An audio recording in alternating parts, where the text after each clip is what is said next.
నాకు తెలిసి వీళ్ళిద్దరి కాంబినేషన్లో ముగ్గురి కాంబినేషన్లో మూవీ లాస్ట్గా గ్యాంబ్లర్ వచ్చినట్టుంది. మళ్ళీ ఇంతకాలం తర్వాత అయితే మాత్రం వీళ్ళ ముగ్గురు కాంబినేషన్ రాబోతుంది. మరి ఎవరా ముగ్గురు అంటే అదేనండి, మన యాక్షన్ కింగ్ అర్జున్ గారు, తలా అజిత్ కుమార్ గారు, అలాగే త్రిష గారు అనమాట.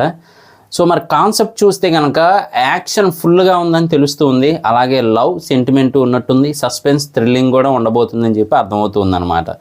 చాలా ఇంటెలిజెంట్గా తీసుకెళ్లారు, మనకి ఎక్కడా కూడా బోరింగ్ లేకుండా చూసుకునేలా అయితే ఉందన్నమాట మూవీ. ఫస్ట్ ఆఫ్ ఆల్ ఆ ఏజ్లో కూడా అజిత్ గారు ఆ రేంజ్లో యాక్షన్ అవి చేస్తున్నారంటే మాత్రం నెక్స్ట్ లెవెల్ అని చెప్పొచ్చు అనమాట.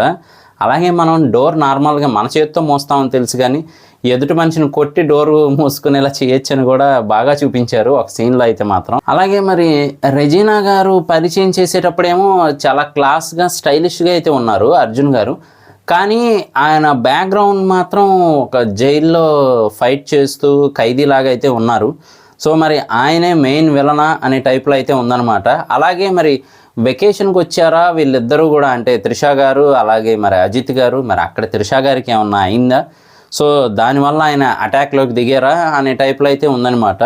సో ఏది అయినప్పటికీ కూడా చాలా క్లాస్గా తీసుకెళ్లారని చెప్పొచ్చు. అలాగే మ్యూజిక్ కూడా మనకి హాలీవుడ్ రేంజ్ ఉందనే చెప్పాలి, అంటే లొకేషన్స్ కూడా హాలీవుడ్ లొకేషన్సే ఉన్నాయనుకోండి. సో మరి ఆ రేంజ్లో అయితే తీసుకెళ్లారు, ఎక్కడా కూడా వెనకడుగు వేయలేదు బడ్జెట్ ప్రకారం అయితే అని తెలుస్తూ ఉందన్నమాట. ఇంకెవరో కాదు, లైకా ప్రొడక్షన్స్ అండి తీస్తుంది అయితే మాత్రం మూవీని, అది ప్రొడ్యూస్ చేస్తుంది. సో సుభాష్ కరణ్ గారు అయితే మాత్రం నెక్స్ట్ లెవెల్లో ప్లాన్ చేశారని చెప్పచ్చు. అలాగే అజిత్ గారు మొన్నే రేసింగ్లో థర్డ్ ప్లేస్ రావటం, మళ్ళీ ఇప్పుడు మరి మంచి యాక్షన్ మూవీతో వస్తూ ఉండటం చూస్తూ ఉంటే మాత్రం ఈ సంవత్సరం అజిత్ గారు గట్టిగా కొడతారని చెప్పి అర్థమవుతుంది. ఇక మరి యాక్టర్స్ విషయానికి వస్తే రెజినా గారు యాక్టింగ్ కానీ అలాగే త్రిష గారు యాక్టింగ్ కానీ తెలిసిందే కదా, చాలా న్యాచురల్గా అలాగే చాలా సూపర్గా ఉంటుంది. ఇంకొక వైపు ఏమో మరి యాక్షన్ కింగ్ అర్జున్ గారు అంటే చెప్పే విషయం లేదనమాట, ఆల్రెడీ ఆయన నెక్స్ట్ లెవెల్లో పర్ఫార్మెన్స్ ఇస్తూ ఉంటారు.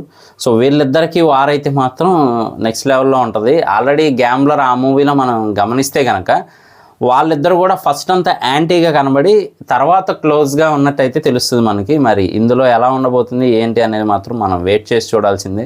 సో మొత్తానికైతే మాత్రం నాకు ఆ యాక్షన్ సీక్వెన్సెస్ అవి బాగా నచ్చినాయి, చేజింగ్ కానీ లేదంటే ఆ ఫైట్స్ కానీ అవన్నీ కూడా చాలా బాగా తీశారని చెప్పచ్చు.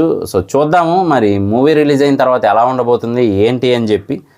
సో మూవీ రిలీజ్ అయిన తర్వాత ఆ మూవీ రివ్యూ కూడా చేద్దాం. మిస్ అవ్వకుండా ఉండాలంటే జస్ట్ మన ఛానల్ సబ్స్క్రైబ్ చేసుకోండి. నేను మీ ప్రసాద్, మళ్ళీ నెక్స్ట్ వీడియోలో కలుస్తాను. Love you all.